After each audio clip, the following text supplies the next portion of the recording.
Sadhguru, let us move from politics to research.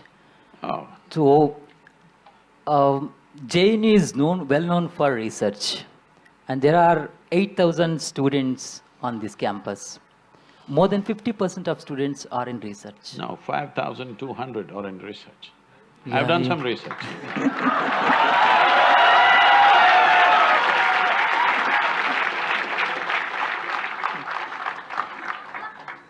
So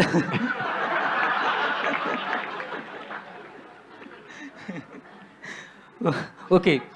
Um, Sadhguru,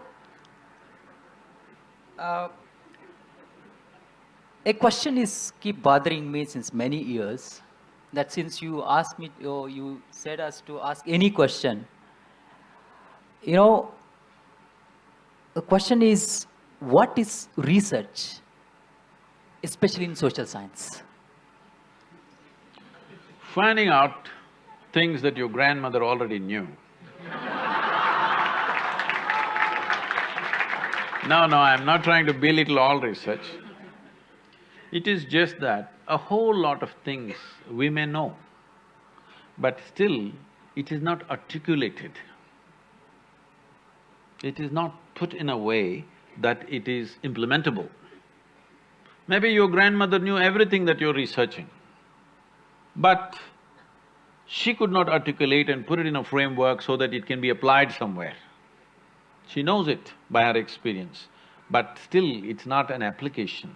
So the idea of research is to find out things, maybe the same things people have known forever, especially in social sciences, not in physical sciences and other things, the research may be different, but in social sciences, a whole lot of wise people always knew whatever you're researching, all right? But still, it is not being put into a framework which is applicable, which can be used in a government or in an institution or somewhere else, wherever structures are there. So giving a structure to the knowledge that you already may know. And social sciences will keep changing because society keeps evolving and changing. So what your grandmother knew maybe was true for her generation, but everything might have changed. Many fundamentals might have changed because society keeps changing, people keep changing, their attitudes and keep changing, everything keeps changing, our practices. Daily how we behave, how we drive, how we walk on the street, everything is changing, isn't it? These days we're walking like this only. Hello? Nobody is looking at the road, they're looking at the Google map and walking. So things have changed. So accordingly, research also becomes valuable because many things have changed and a whole lot of people may not realize it's changed unless it's well articulated that this change has happened, this is the adaptation it needs. A whole lot of people may not understand unless it's articulated, so it's valuable.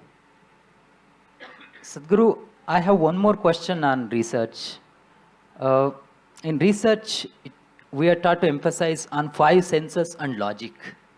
When it comes to spirituality, in many videos you said 5 senses and logic would not help you to access that reality.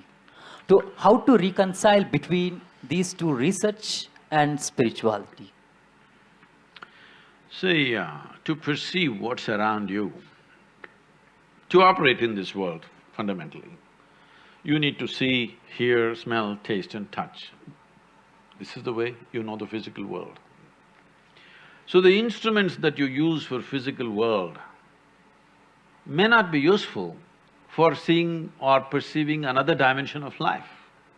But that does not mean your eyes are useless, that does not mean your ears and sense of smell and taste and touch is useless. It is restricted to one realm of life. If you try to apply to another, it will go waste. It is like you're driving a car.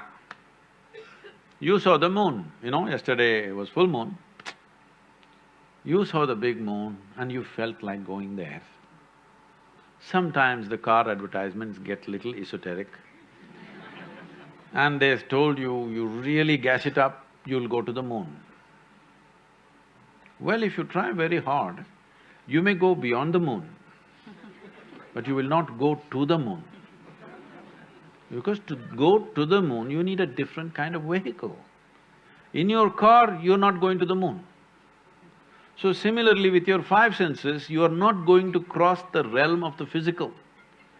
Five senses are designed only to perceive the physical nature. Your social sciences are physical nature around you. You better sharpen your five senses, it's very important that everybody does not see, they may have the same 20/20 vision, but everybody does not see what one person sees, isn't it, in the same given situation? Is it so or no? Everybody does not hear everything that another person hears. Hearing may be normal, but keenness of attention will make a huge difference. What you see, what you hear, how you see, how keenly you perceive things is not just because of your eyes, ears and nose and whatever. It needs a keenness of perception. For that, you need a heightened level of attention. That is what you must practice in research, not try to transcend five senses, because then you won't see the society, you will see something else.